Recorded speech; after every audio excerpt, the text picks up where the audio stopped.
What was the thinking of putting Kevin at the slot? And maybe not just that, but from a size perspective, he's very unorthodox for Yeah. that role. So what was No. the thinking there? No, absolutely. He's got height, he's got length. I think, as we've talked multiple times, we're going to try to, roll multiple people based on situation, based on, defensive personnel groups at that nickel position. And Kevin's a guy, we feel like we got really three really good corners in Eric, Jair, and Kevin. And many times we can get all three of them on the field. We haven't put Eric inside yet, but Ja can play inside. Kevin can play inside. Savage has messed around in there a little bit too. Obviously, Sully. So I think that's a weapon for us, just because offenses look at that so much. A lot of things they do, especially in the passing game and the protection game. Identification of who is that nickel. So if you can keep them guessing a little bit, it's always going to be beneficial. But again, the main reason we do it is, we want to get, we feel we got three really good corners that can get them all on the field at the same time. Joe, Matt told us, I think it was after the game or maybe the next day, that you guys talked about at halftime you either got to cover or you got to pressure. It looked like in that third quarter you pressured a lot. Why'd you go that route, and how do you think it Well, yeah, and I saw those reports. I don't know which one of you was who did that, but you got to understand that we were really the communication that we had was right before half, and the whole thing was, I was irate, because we have a damn good quarterback here, and the whole theory.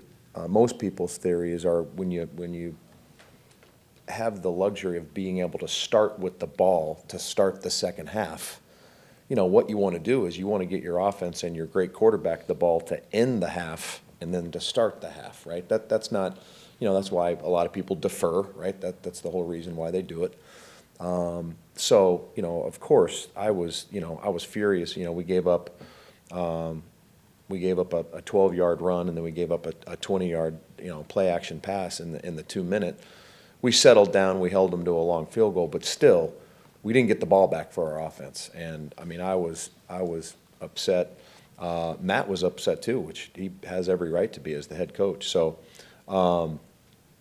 we obviously talked on the sideline before the half ended, but at halftime, we never. You guys got to understand. Do any of you know how many minutes are in a halftime?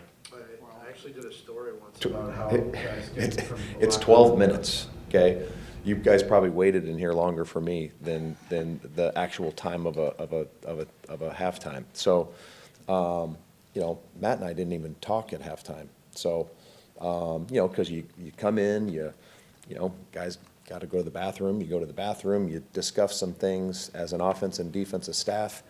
You get in front of the players, you kind of hit some of the runs that were an issue, you hit some of the passes that were an issue, and then bam, we're right back out on the field. So, but yeah, I think the great thing about Matt is very involved, and I love that. He as the head coach, you should be. But yeah, we talked about some things, like I said, as the half ended. But as far as a bunch of stuff that happened at halftime, that was not the case. But I do think we settled down. I was proud of the guys, the way they responded in the second half. I told you guys last week, Jared Goff's a guy that's won 40 some odd games in the last 4 years. I think I don't know what the numbers are, but I think he's thrown for 100 touchdowns in the last 4 years. So. We were playing against a very willing and able quarterback on Monday night. So to be able to go out and respond the way we did and to shut him out the second half, I think with 3 minutes left when we started that drive, I can't remember how many yards they had, but I don't think it was a lot. So I was very proud of the way our guys didn't blink, they didn't flinch. We came in at halftime, talked about some things, and went out and took the field, and they did a great job. Got 2 big takeaways. So are we there? By no means necessary. We got to play a lot better. I keep saying we got a phenomenal quarterback. We got to get the ball back for him because great things are going to happen. So we have to improve. But you know, the way we finished Monday night, I was excited for the guys. Is it uncommon in your experience to have a head coach that, especially on the offensive side like Matt is, to be as involved as he is on defense? And when he comes to you, whether that's in the locker room or during the game on the sideline with a suggestion, hey, do this, how do you receive that? Well, he's the head coach. I mean, he has every right to, you know, to suggest, you know, demand whatever. And by no means is Matt that way. He's very collaborative, and I think that's what makes Matt so great is that we as coordinators with him and really the entire staff. I mean, we talk football constantly. You know, during the day, at night in the office, obviously on game day.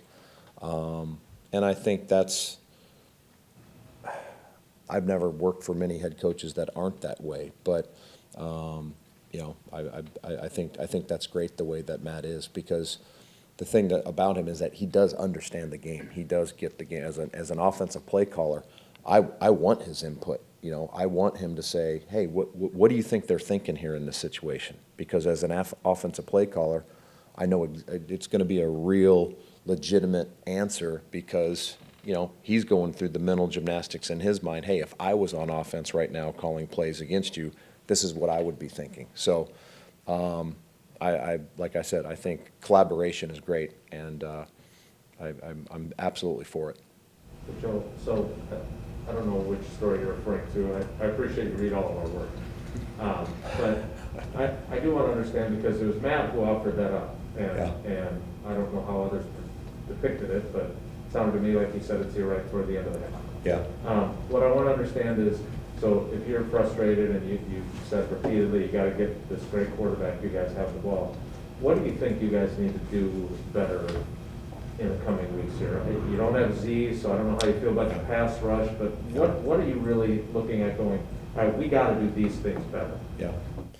Well, I think I'm always going to be. I'm from the school. I think number one, it starts with run defense. You got to stop the run, and I think that most NFL offenses are built. You know, everything comes off the run. So I'll always start with that. You know, we got to play the run better.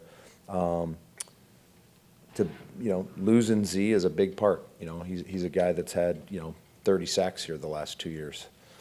So when you lose that piece and all the attention that he brings, I think not only is a great pass rusher impactful for what he can specifically do from a statistic standpoint, it's all the things that he does from a protection standpoint, because they're always looking to see where 55 is, and then they're not seeing what's going on over here. So, but again, Z's not with us right now. He's doing everything humanly possible every day to get back, and we can't wait for that. But in the meantime, we got to prepare, we got to play. Guys got to take advantage of their opportunities, and in addition to always playing the run better, we got to find ways to get after the quarterback. Okay, and we haven't consistently did that. I don't think, as I said last week, I don't think the New Orleans game we really had an opportunity just because it got out of hand, and it was, we played the run the whole game. We did, I thought, at times we picked our spot, especially in the second half. I think we got Jarrett. We hit Jarrett a few times. We got him off his spot a few times. On the fourth down play at the end of the game, for example, I think on Dre's interception, getting him out of the pocket, Garvin had a big hit on him as he threw it. So, but consistently, we got to do that. To answer your question, I think those two things are the biggest. What's the biggest challenge, or what makes George Kittle such a challenge to defend? He does. There's really nothing that he does bad. So to answer that just simply, I don't think you can. If I had to say one phrase, I think just his demeanor. The way he approaches the game, the way he plays the game. it is, full speed nasty all the time. He does everything violent. He does everything physical. He does everything full speed. And a lot of times when you see, and I won't name any names, but especially with that position, a lot of times you see tight ends in this league. They're violent when they get the ball in their hands. And George is absolutely violent. I mean, he is looking to run through you, run over you. But again, the thing that impresses me with him is that he plays the game that way. And it was very similar. I know that the kid in Detroit's much younger. But I think George, the respect that I have for him, at least being in the division with him the last 4 years in L.A., he does everything physical. He does everything full speed. He blocks well, and he's not a glorified wideout by any means. I mean, they put him in 3-point stances and ask him to base block, the best defensive end on the field. They'll put him in the backfield and ask him to chip and help tackles and protection. So a lot of great tight ends won't do that because they want to catch the ball and make yards, which he does, but he does everything well. So I think just the demeanor in which he plays, I got a ton of respect for him because he's a hell of a player. Joe, so I understand what you're saying about presenting different slot guys to the opposition so they don't know who you're doing, but didn't, with the Rams, you used Jalen Ramsey there more often than not, right? When last year? Yeah. Oh, yeah. I mean, we played Troy Hill there. We played John Johnson there. We played, obviously, Jalen. But, yeah, I think, again, the more you can do that just so, every time the offense comes out, they don't see, number 26 as the nickel. From an identification standpoint, that is a concern for an offense when you have the ability to do that. And, we'll have different packages. We'll ask guys to do different things. And I think it just benefits us moving forward from, being able to do that. So is it best to use a guy like Jair, who is probably your best corner out there, more so than anybody else, or do you get more out of having him outside? Oh, I think that's the cat and mouse that you have to play, and you have to pick and choose. And it's a nice luxury to have when you do have a guy like Jair, that you can put him outside on the right or left. You can potentially match him up on the best wide receiver on the field, no matter where he lines up, or you can put him exclusively inside. I think those are things that benefit us when you have people that can do that. And one of you asked about Kevin. I think one of the things that gives Kevin kind of a neat thing for us is that, most corners, especially most nickels, they don't have the length and the size, to get because most slot receivers are smaller guys. So to be able to put a big, 6'2" corner that has some length and does have that short space quickness, I think it just benefits us. And then, we still have, Sully's played a lot of good ball for us in the past and currently. So, again, like I said, I think if you can have multiple guys do it at a high level, it helps. Joe, on kind of a different note, Devante was in here the other day talking about how before the playoff game last year, he hoped you guys would put Ramsey on him one-on-one more. Yeah. And he kind of went to you and said what was going on there. I understand every team has a number one wide receiver you have to game plan for, but how stressful is that week when you have to game plan for Devante Adams, and what is that like for a coach like you? Oh, well, I mean, just going through it, not so long ago on the other side of the field, it's a nightmare, And one thing I do think that gets lost with that, when for you guys, when you have a guy, a great corner, and you do want to match him on a great player, okay? It really is simple for the corner to go match that guy. Where it's hard, all right, I'm sure you guys hear people all the time, well, they got a great corner. Why don't they just put him on the number one wide receiver? It's easy for him. Where it's hard is for the rest of the secondary, because especially with us, with most great receivers, they're not just going to line up in one spot. They're going to play the X, they're going to play the Z, they're going to play the F, they're going to motion them, they're going to move them around. And that in lies the problem. When you match a corner on a great number one wideout, it's for the other, 3 or 4 or 5 DBs that you have on the field. They have to play off you, and that's the hard thing. And when you do have a number one like Devante is, and then you move them all over the place, that's really tough. I mean, it's a nightmare. And Devante is, in my opinion, hands down, he's the best in the league. I mean, he's going against them all these years, and then now just being able to witness him and watch him every single day. I don't know how early that you guys get into the Don Hudson Center, but he has this routine that he goes through every single day. We call it the ladder, those little boxes. And every single day he does this footwork drill for about 15, 20 minutes before practice. I mean, religiously, every single day. I sit there and watch him. So he's a guy that, again, all the respect in the world for his ability. But when guys work at their craft every single day, that's really impressive. And that's what Devante does. And it's cool I tell young defensive players all the time, you know why that guy's great? Watch him work every day. Not only when, it's a practice rep, but all the pre-practice stuff that he does. And he's beyond elite. You had your installs, obviously, in camp, but you played almost nobody during the preseason with this new defense that you're implementing.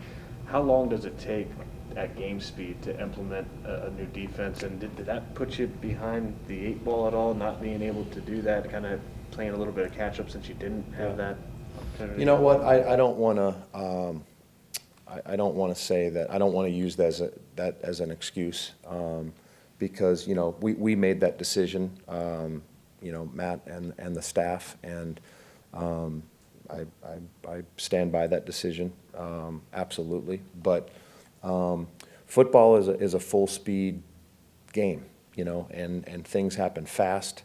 Not only do they happen fast, that happens physical. You're getting hit. The weather, it might be hot. There's a lot of things that go into that. So to answer your question, I do think that it takes potentially some time to get into, I don't know if you want to say play shape, or maybe that's probably a poor term.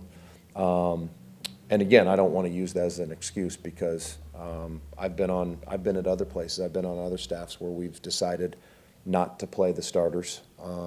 And so I don't want to use that as an excuse, but I do think that I definitely think the more reps we get, the more full speed reps, the more that we play together in that environment, and, hopefully we continue to prove and take strides. How much time I've never implemented a new defense. I don't know how it goes. How much time do you usually need at play speed to feel good with your players and knowing the scheme at that kind of? Yeah, I mean, I think that's hard to put an exact, days, weeks, months answer to that. But I've told you before, the progression that we've taken. I felt good at the end of OTA. It felt better than I did at the start. I thought we had a great training camp. I've said it before, and I'll say it. This is a phenomenal group of guys to work with. And the New Orleans week, we had a phenomenal week of practice. I mean, I've most of the time feel very confident. I don't know if there's ever been a game where I haven't gone into, but these guys work. They listen. They're coachable.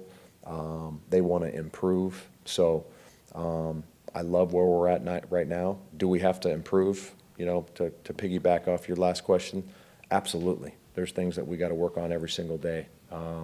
But these guys come to work every day. They got a hard hat on, and I can't ask for anything more.